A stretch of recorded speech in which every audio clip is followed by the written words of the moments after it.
That's where I long to be, with my three good companions, just my rifle, pony and me. Microciné, bonjour ou bonsoir, hein, ça va dépendre de l'heure à laquelle vous allez découvrir cette nouvelle édition. Alors, un événement, c'est important, surtout aujourd'hui d'ailleurs, j'ai envie de dire. Il y a un festival, vous le connaissez, j'en avais déjà un peu parlé l'année dernière, on en reparle cette année, c'est tout à fait normal. Ce festival, c'est le festival du film franco-arabe de Noisy-le-Sec, c'est sa 12e édition, et il se tiendra entre le 17 et le 28 novembre, principalement au cinéma Le Trianon, mais on en parlera aussi de ce qu'il y a autour. Et pour nous en parler, rien de mieux que tout simplement la personne qui a organisé, pensé, et qui a, comment dire, animé aussi beaucoup de personnes pour que ces personnes la suivent dans la programmation de ce festival. C'est la directrice artistique, donc c'est aussi une passeuse, une critique de cinéma. Il y a de tout dans cela. Et c'est Mathilde Rouxel. Et je suis très content d'en discuter avec elle. Comment on se tutoie, on se connaît un petit peu, donc on va se tutoyer. Mais avant cela, bien évidemment, je remercie Géraldine Kors, l'attachée de presse de ce festival, pour l'aide apportée à la conception de cette émission. Donc, Mathilde, comment vas-tu? Ça va, Samir, merci de cet accueil et je suis ravie de pouvoir discuter du festival avec toi. Est-ce que, je t'en prie, je pose toujours la question au directeur ou directrice artistique d'un festival, je pose toujours la question de savoir euh, pourquoi tel festival aujourd'hui? Qu'est-ce que ça veut dire organiser un festival aujourd'hui en 2023? La question, si on l'avait posée 20 ans auparavant, ça aurait été différent. Et il y a je sais pas, une sous-question, on va dire ça comme ça, un festival sur une géographie qui, contrairement à ce que l'on croit, n'est pas si médiatisé que ça. Peut-être que je me trompe, et si je me trompe, je suis content. Mais voilà, donc deux questions. Pourquoi un festival est-ce que la notion de festival aujourd'hui, qu'est-ce que ça veut dire? Et puis un festival sur une cinématographie très précise, une géographie très particulière, qu'est-ce que ça veut dire aujourd'hui en 2023 pour toi? C'est une question intéressante, hein, mais c'est une question qu'on pose beaucoup finalement, parce qu'il y a beaucoup de festivals, il y en a de plus en plus. Je pense qu'il y a des festivals qui naissent chaque semaine, chaque mois, partout en France et même dans le monde entier. Mais il y a aussi beaucoup, beaucoup de films. Et en fait, finalement, le circuit de la distribution et le circuit même de l'industrie, de manière générale, au cinéma aujourd'hui, ne permet pas forcément à tous les films d'exister très facilement. Et je pense qu'aujourd'hui, le rôle d'un festival, c'est aussi de pouvoir faire avoir ce rôle de passeur dont tu parlais tout à l'heure, c'est-à-dire de pouvoir aussi faire vivre des films qui ne mériteraient, qui n'ont pas la place qu'ils pourraient mériter d'avoir dans un circuit plus commercial. Et donc, en fait, je suis très contente de pouvoir continuer à travailler avec des festivals, parce qu'effectivement, la programmation, ça passe maintenant aussi par le numérique, et ça se comprend, puisqu'effectivement, le numérique permet de dépasser la notion de frontières, etc. Mais le rapport à la salle reste, à mon sens, très, très important. Et la force et peut-être l'atout principal d'un festival, c'est de pouvoir inviter ses réalisateurs et de pouvoir générer un dialogue aussi avec un public qui est là, présent, qui vraiment aussi peut entrer en communication avec non seulement des cinématographies, mais aussi des expériences de vie qui sont pas toujours celles qu'on pourrait imaginer. Et l'intérêt d'un festival de films principalement issus des pays arabes, même si évidemment, qu'est-ce que ça veut dire aujourd'hui, cette région du monde, elle est aussi très diasporique, puisque c'est une région violente, compliquée, et qui amène beaucoup à l'exil aussi. Et cet exil-là n'empêche pas à des films de naître. Et pourtant, c'est quand même pour expliquer cette région et expliquer ces exils-là que ces films existent. Donc à mon sens, un festival de films des pays arabes a encore du sens, dans la mesure où effectivement on a de plus en plus de films qui apparaissent dans les festivals, qui sont visibles, qui sortent en salle. Il y a quand même beaucoup d'avant-premières aussi dans ce genre de festival, et on est très fiers de pouvoir les accompagner.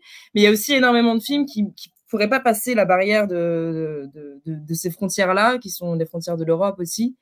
Et les films sont pas accessibles non plus forcément en français. On doit œuvrer à un travail de sous-titrage, etc. Et ça, je pense que c'est ce qui fait notre fierté aussi en tant que programmateur de festival, c'est de pouvoir générer cette connaissance et cette circulation.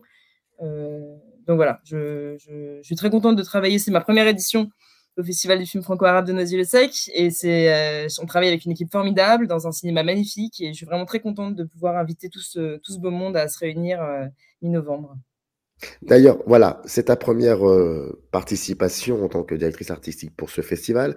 Et donc, c'est une question un peu ludique, ce que je vais te poser. Qu'est-ce que tu savais, enfin, quand tu as commencé à travailler pour ce festival, est-ce que tu savais ce que tu ne voulais pas faire, ce que tu ne voulais pas voir dans le cadre entre le 17 et le 28 novembre? Alors, ne me réponds pas des mauvais films, hein. Mais est-ce que déjà tu savais exactement ce qu'il ne fallait absolument, ce que tu ne voulais pas faire? Oui, oui, je sais ce que je veux pas faire. Et c'est peut-être moins en termes d'esthétique qu'en termes politiques aussi. Parce que je pense que Mm. justement, comme je l'ai dit, pour moi, le rôle d'un festival, c'est de pouvoir promouvoir des cinématographies qui sont pas forcément facilement accessibles. Donc avoir la chance de montrer toutes les avant-premières des films qui vont circuler, qui ont circulé, parce qu'il y en a beaucoup qui sont sortis aussi depuis le Festival de Cannes, par exemple, qui avait une programmation assez assez importante. Bon, évidemment tout est relatif, hein, en tout cas une représentation certaine des cinéastes des pays arabes.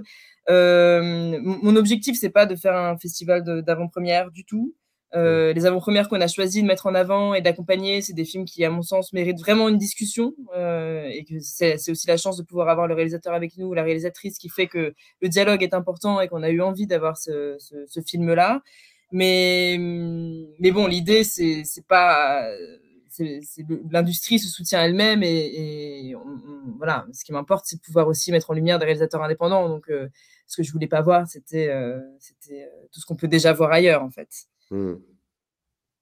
J'ai l'impression que concernant cette géographie-là du cinéma, aujourd'hui et surtout aujourd'hui, il est important de montrer autant que faire se peut des plans provenant de cette géographie-là pour rappeler à l'ensemble des gens qu'il y a une histoire qui existe depuis un certain temps. Alors dans cette histoire avec un grand H, ça n'est pas forcément que la construction de pays, c'est aussi un mot un peu fourre-tout, l'identité, certes, mais aussi qu'il y a des traces qui sont là depuis très longtemps et que le mélange de traces forge aussi des histoires en mouvement.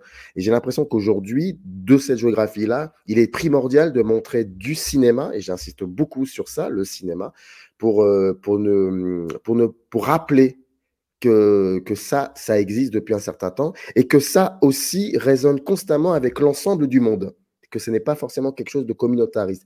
J'ai cette impression-là, et les quelques films que j'ai pu voir, bon, surtout certains sont réalisés par des jeunes générations, je remarque ça. Ça n'est plus comme autrefois, et là je vais peut-être être méchant, un certain cinéma qui venait de cette région-là, et dommage que je le globalise, pardon, mais par exemple, si on voit un peu certains films du Maghreb ou du Machrek dans les années 70, il y avait, après c'est différent, les histoires sont complètement différentes, mais on sentait un peu une espèce il y avait, on montrait une espèce de nécrophilie, on va dire de la mort, et les sentiments d'espoir étaient très compliqués.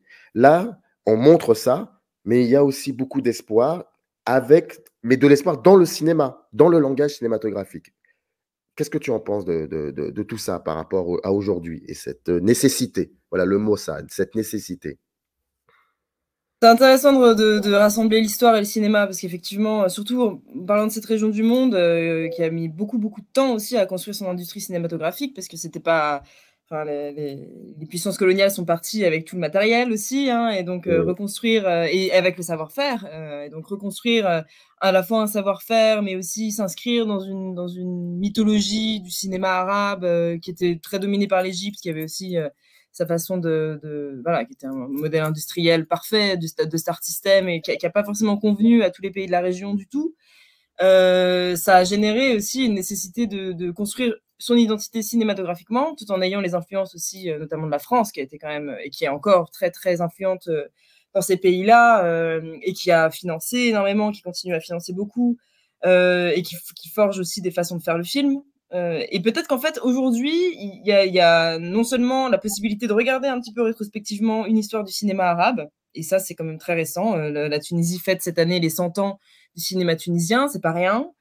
Et il y a une volonté, une fascination totale pour des plus jeunes générations, les trentenaires, les quarantenaires aujourd'hui, les vingtenaires aussi, pour une archive du cinéma arabe et ça, je pense que c'est quelque chose aussi de très, très important et qui est aussi quelque chose que je revendique aussi dans le travail de programmation que je fais, mais qui se voit esthétiquement dans les propositions cinématographiques, parce qu'on a aussi une diversité des sources de financement qui est beaucoup plus grande qu'avant et qui offre aussi aux cinéastes la possibilité de jouer avec le médium cinématographique et avec l'écriture d'un langage.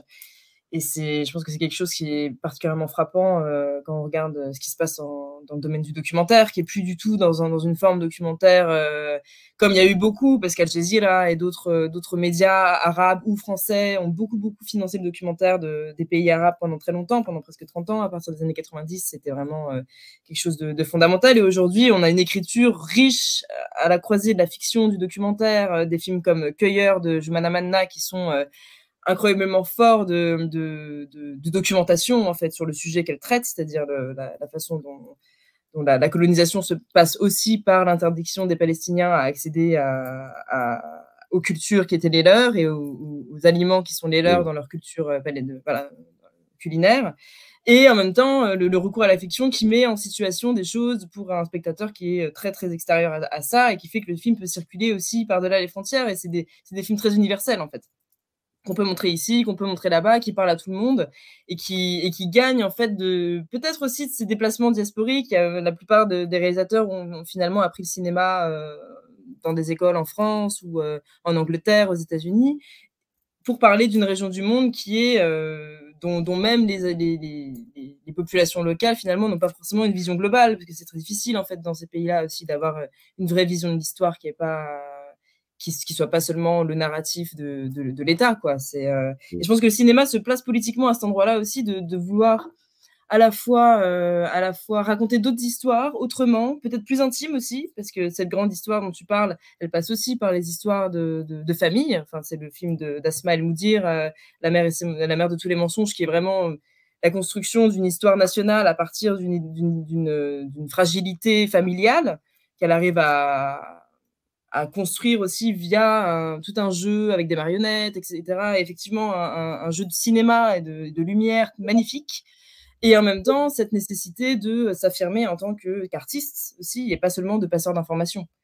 Et ça, c'est, je pense, une des plus belles formes de la liberté et de la grande créativité qu'on peut trouver dans ces pays-là, en ce moment en tout cas. En ce moment, en tout cas.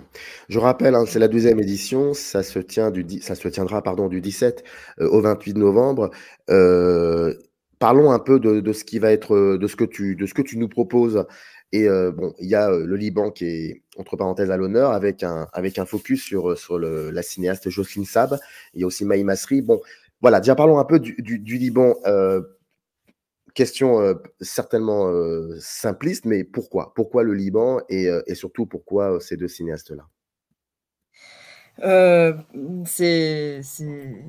Le Liban traverse une crise terrible depuis toujours, depuis la fin de la guerre, cette région du monde de toute façon est une succession de crises géopolitique et politique et sociale qui est terrible, mais le Liban vit dans une situation économique dramatique depuis 2019. Ça a généré des grands mouvements, des soulèvements, aussi énormément d'idées et de quêtes d'expression.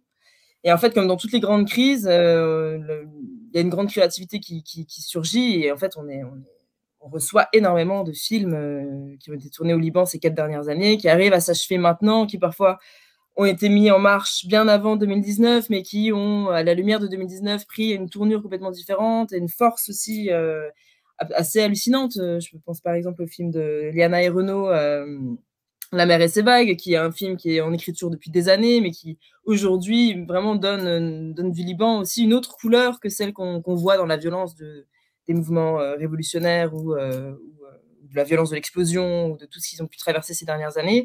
Et il me semblait important de pouvoir vraiment mettre un focus sur cette créativité assez exceptionnelle qu'on voit aujourd'hui. Et c'était aussi l'opportunité pour moi, notamment à travers le travail de Maï Masri ou celui de Jocelyne Sab, de rappeler que c'est une histoire qui s'inscrit, cette histoire-là qui est discutée aujourd'hui, remise en question par cette nouvelle génération, elle s'inscrit dans une chronologie et dans un rapport aussi à une histoire du cinéma et à une histoire des images qui est important de rappeler, parce que c'est le cinéma arabe, c'est pas quelque chose de récent du tout, ça existe depuis très longtemps, on connaît mal les images du passé, et en même temps, c'est par les images du passé qu'on peut éclairer le présent. Et ça, je pense que l'histoire est vraiment une clé fondamentale pour comprendre ce qui se passe dans le monde aujourd'hui. Et malheureusement, évidemment, avec ce qui se passe aujourd'hui à Gaza, ça donne cette nécessité de regarder en macro est encore plus essentielle. Et je pense que le travail de Jocelyne Saab, celui de Maï Masri, mais aussi celui des cinéastes libanais qui filment depuis 2019 la crise en train de faire effondrer un pays qui est pourtant connu pour beaucoup de choses qu'il offre d'un point de vue culturel dans le monde entier. C'est un pays très multiculturel aussi, le Liban. Ça permettait aussi de mettre une autre lumière sur toute cette région du monde dont on a beaucoup vu des images de guerre avec tout ce qui nous est parvenu de Syrie ces dernières années, etc. La Palestine aussi, évidemment. Les éditions précédentes du Festival des films franco-arabes de Nazilsek étaient consacrées à l'Algérie et à la Palestine. Et je pense qu'on est vraiment, avec le Liban, dans une continuité de ces luttes-là aussi. Et donc, pour moi, c'était important de pouvoir les mettre en lumière. Est-ce que tu peux nous parler brièvement, mais alors brièvement, parce qu'il y aura d'autres émissions qui seront consacrées aussi à cette cinéaste, mais je ne peux pas ne pas te demander ça, vu que tu as beaucoup travaillé avec elle déjà, et puis surtout par rapport à la restauration, tout ça. Donc, nous parler brièvement de Jocelyne Saab. Jocelyne Saab, c'est une cinéaste franco-libanaise qui est née à Beyrouth en 1948, libanaise, et qui est devenue française au milieu des années 80. Qui a d'abord commencé en tant que reporter de guerre pour la télévision française. Elle travaillait beaucoup avec France 3. Elle était partie en Libye couvrir l'affirmation de Kadhafi en 1973, les grandes politiques panarabes. Elle a couvert aussi la guerre au Kurdistan, que Saddam Hussein montait contre les Kurdes en Irak. Elle a filmé les Palestiniens déjà en 1974, et à partir de 1974, son engagement palestinien a fait qu'elle a eu des petits différends avec France 3. Et elle a décidé de prendre son indépendance, et à partir de là, elle devient une documentariste à part entière. C'est-à-dire qu'elle écrit ses films, elle les monte, et elle travaille vraiment son langage cinématographique aussi pour couvrir le conflit libanais qui court de 75 à 90. Et elle commence à réaliser énormément de films en collaboration avec d'autres artistes, Etal Adnan notamment, la poétesse, Roger Assaf, etc. Et elle se tourne vers la fiction au milieu des années 80, et elle poursuit une carrière en fait immense. On a plus d'une trentaine de films dont on s'occupe nous aujourd'hui, et elle a fait, si on compte aussi ses reportages pour France 3, il y a presque 50 productions qui racontent en fait toute une histoire du Moyen-Orient jusqu'à aujourd'hui, parce qu'elle a arrêté de travailler vraiment juste avant son décès en 2019. Et c'est une cinéaste dont le travail est essentiel aussi, une des plus prolixes en fait du monde de toute la région, et évidemment du Liban. Et c'est une cinéaste dont le travail était assez difficilement accessible avant son décès, ou en tout cas avant 2015-2016, parce qu'il n'y avait pas vraiment de canaux faciles de diffusion, et elle était très craintive à l'idée de partager trop largement son cinéma. Il y a aussi un truc avec cette génération de cinéastes qui rend l'accès aux films difficile, et peut-être aujourd'hui plus facile parce qu'ils commencent à s'y faire, mais Internet a été très effrayant pour eux, parce que diffuser son travail sur Internet comme ça, alors qu'on avait un usage des images pillées, elle avait très peur de se faire piller ces images. Ce qui a fait qu'en fait, même au Liban, très peu de gens connaissaient le travail de Jocelyne Saab, et donc du coup, au moment de son décès, on a décidé de prendre en charge la restauration de ses films pour pouvoir permettre une recirculation. Cette restauration a été réalisée en très grande majorité à Beyrouth, grâce à un certain nombre d'ateliers de formation que l'association Jocelyne Saab, qui est née après le décès de la cinéaste, a organisé pour former des gens au Liban, afin que ce soit vraiment un travail qui soit réalisé avec des gens qui comprennent en fait les images qu'ils voient. Et 15 films ont été restaurés, qui sortiront en DVD chez les Mutants de Pangée début décembre, et qui ont lancé en fait aussi la possibilité de cette rétrospective, qui est la première rétrospective intégrale organisée en France, et qui tournera, on l'espère, ailleurs en France, à Marseille en février, et peut-être ailleurs. Donc en décembre, on a 15 films restaurés en DVD édités chez les Mutants de Pangée. C'est ça. C'est plus qu'une très très bonne nouvelle, bien évidemment. Par rapport aux autres films de la sélection, au niveau des courts-métrages, bien sûr, je te demande pas de tous les nommer. D'ailleurs, j'ai oublié de dire que dans le descriptif de ces vidéos, il y a un petit lien, vous cliquez dessus et vous avez le programme détaillé de cette 12e édition du festival. Juste savoir comme ça, du haut de ton côté critique, on va dire, de l'aspect critique de la direction artistique, comment tu pourrais présenter pas les tendances, mais parce que tendance pour le cinéma, ça veut rien dire, mais oui, les sortes de mouvements peut-être qu'on pourrait identifier sur les différents films enfin, sur la globalité des films qui vont être projetés. Est-ce qu'il y a quelque chose qui sort de tout ça, une espèce de mouvement comme ça? Tu parles spécifiquement des courts-métrages? On va prendre d'abord les longs métrages, et puis long métrage, fiction, documentaire, peu importe, hein, et puis les courts métrages, on verra ça après. C'est compliqué de dire ça, déjà parce qu'en fait on parle de monde arabe, mais ça veut rien dire du tout.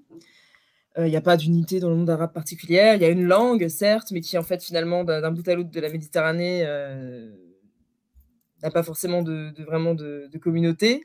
Le monde arabe, ça raconte aussi une culture kabyle, une culture amazigh. Enfin, c'est un terme générique qui est facile à utiliser parce que on voit très bien de quoi ça parle. En fait, finalement, on parlerait peut-être plutôt d'un monde arabo-musulman, sans inclure pour autant la Turquie et l'Iran. Enfin, bon, c'est un terme un peu clé, mais c'est une clé qui ouvre pas grand-chose comme porte, en fait.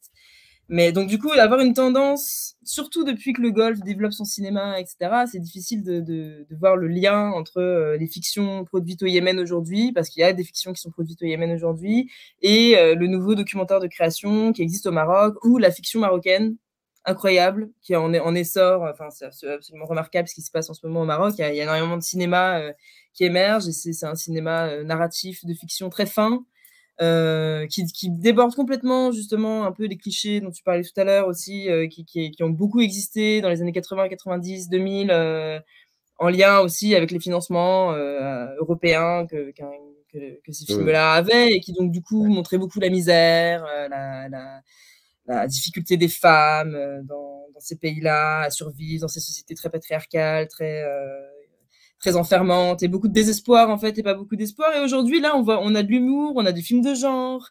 Ça, c'est des choses qui existent beaucoup au Maghreb. Enfin, en Tunisie aussi, il y a de plus en plus de tentatives de films d'horreur, ou de films en tout cas angoissants, d'enquête, etc. Des formes de cinéma qu'on voyait pas tellement avant, parce qu'on était plus dans un espèce de réalisme qui pouvait faire de très très beaux films, mais qui était aussi beaucoup plus systématisé peut-être. Mais je pense pas que c'est une tendance qu'on pourrait appliquer à l'autre côté de la Méditerranée, si on peut dire ça, ou en tout cas, ce qui nous arrive de Syrie est encore très très lourd de toutes ces années de guerre qui ont traversé le pays. Ce qui nous arrive du Liban est très très très porté par l'actualité, et en même temps, d'un autre côté, le Golfe produit de plus en plus de fictions qui sont aussi là pour raconter d'autres récits de ces pays arabes. Donc, des tendances, pas vraiment, mais par contre, une vraie vitalité du cinéma de cette région-là, assurément. Et je pense que c'est ça aussi qui fait que ces films-là arrivent de plus en plus facilement dans des festivals comme la Berlinale en Allemagne, Cannes en France, Venise, etc.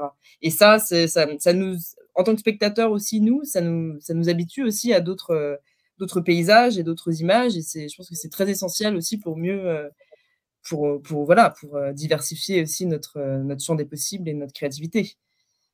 Il faut juste qu'on fasse aussi l'effort de se déplacer de chez soi et de faire le trajet pour aller voir ces films-là, et pour se dire: «Tiens, finalement, il y a des choses qui se passent». C'est très intéressant ce que tu dis, parce que bon, alors moi, je j'ai aucun problème avec ça. Les émissions sont enregistrées dans un ordre chaotique, donc j'ai déjà enregistré l'émission avec Yasmine Benkiran, qui est la cinéaste, l'autrice du film Reine, au pluriel, film marocain, et qui me disait, il y a un moment, il y avait une envie très forte aussi de faire des films contre ceux qui m'ont regardé quand j'étais enfant, provenant du Maroc, et qui étaient très souvent, enfin, beaucoup sur le social, et moi, c'était pas possible. Donc, j'arrivais pas à m'identifier à ces personnages-là, et pour le coup, les personnages que je construis dans Rennes, il y a de cela.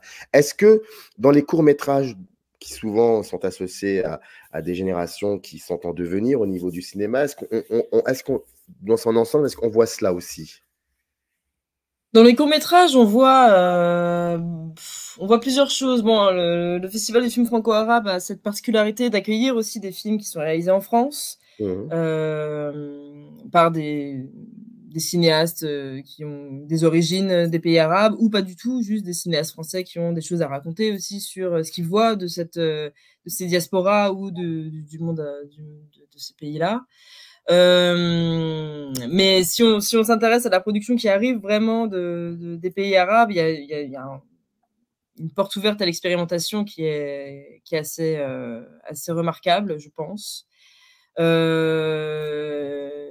Mais évidemment aussi peut-être beaucoup plus de possibilités de faire des narrations qui sont là pour s'adresser à un public local aussi. Et je pense que pour le coup, le développement de grands festivals dans la région, en Égypte, en Arabie Saoudite, etc., permet aussi de revenir à des petites histoires, des petites histoires d'enfants, par exemple. Il y a beaucoup d'histoires d'enfants ou des histoires d'adolescents qui essaient de se retrouver en dépit des interdictions parentales ou de la société, etc. Et en fait, on arrive à des petites micro-histoires qui nous permettent aussi d'appréhender un petit peu plus facilement des sensibilités, en fait, que des histoires génériques sur l'exil, comme on en a beaucoup vu ces dernières années, pouvait peut-être, on perdait, on avait le discours et on comprenait le discours politique, mais finalement, la sensibilité d'un réalisateur pouvait se perdre un petit peu dans ces récits-là. Et là, on a peut-être beaucoup plus de sensibles, ou en tout cas de personnel dans les écritures qui sont proposées dans le documentaire, dans le court-métrage documentaire ou fiction aujourd'hui. C'est peut-être ça que je pourrais déterminer. Alors, je rappelle, hein, le festival, c'est sa 2e édition, c'est du 17 au 28 novembre. Alors, on n'a pas dit grand-chose, hein, il faut quand même vraiment être curieux, c'est curieux et il faut se déplacer. J'ai une dernière question, mais c'est pas du genre ton film préféré, parce que ça veut rien dire, mais tu sais, tu le sais très bien, si ce n'est mieux que moi, même quand on travaille sur la programmation d'un festival, il y a toujours un film, on se dit, waouh, celui-là, je pensais pas que je l'aurais, et je l'ai. Ah, c'est très bien. Est-ce qu'il y a un peu de ça aussi avec cette 2e édition te concernant? Alors il y en a beaucoup en fait. Il y en a beaucoup et c'est pas forcément les films qui sont les plus faciles d'accès, parce que c'est aussi des films on n'a pas forcément pu avoir le cinéaste. Je parlais de Cueilleur tout à l'heure, de Joumana Manna. Qui passe samedi après-midi et jeudi après-midi, je crois. C'est pas forcément les horaires les plus faciles d'accès, mais ça, c'est des films qui pour moi sont très très importants, parce qu'ils sont lumineux de par leur discours et par leur fabrication de ce qu'ils veulent dire du territoire et de ce que le cinéma est capable d'offrir aussi comme médium de créativité et d'invention. Donc Cueilleur, ça fait partie des films que je suis vraiment très fière de pouvoir montrer dans le cadre de ce festival-là. Et il y a de très très beaux films aussi qui pour le coup bénéficieront d'une sortie en salle, comme le Bye Bye Tibériade de Lina Swalem, qui est vraiment un chant d'amour à une patrie qui n'est pas connue aussi, et à sa mère évidemment, Hiam Abbas. Et ça, c'est vraiment, on est très très content de pouvoir accueillir Lina dans ce cadre-là et de pouvoir accompagner son film. Ça, c'est vraiment super. Il y a aussi le film de Zakaria Jabel aussi, que le festival a traduit, qui s'appelle Anxious in Beirut, et est un film aussi qui est pour le coup sur la révolution libanaise et sur ce qui s'est passé après, la crise économique, etc., jusqu'à aujourd'hui, pour moi était un incroyable coup de poing. C'est une première française qu'on montre au festival, et ça, vraiment, c'est aussi une très très grande fierté. On est vraiment très content de pouvoir l'accueillir dans les conditions qui sont ce qu'elles sont aujourd'hui, c'est-à-dire que là aujourd'hui, il est journaliste aussi, il travaille au sud du Liban, donc c'est des choses qui devront être discutées aussi dans le cadre de la violence qui existe aujourd'hui au Moyen-Orient. Mais ça, c'est vraiment des rencontres que j'attends avec une très très grande impatience en tout cas. Et voilà, il faut rappeler aussi, tu viens de le dire, par rapport à la création des sous-titres en français. Enfin, ça montre aussi un certain investissement du festival par rapport à ça. Du 17 au 28 novembre, c'est sa 12e édition, c'est le festival du film franco-arabe de Noisy-le-Sec. Je vous y invite, toutes les informations sont dans le descriptif de cette vidéo. Et Mathilde Rouxel, directrice artistique de cette 12e édition, était là pour nous donner comme ça un léger aperçu. Maintenant, il faut absolument aussi que nous fassions le travail, parce que c'est ça. On oublie souvent que le spectateur ou la spectatrice doit faire aussi un travail, c'est important. Donc, merci beaucoup à toi, Mathilde, et puis à très vite. Merci à toi. Merci, c'est bien. Générique. Up arrive in the canyon, that's where I long to be, with my 3 good companions.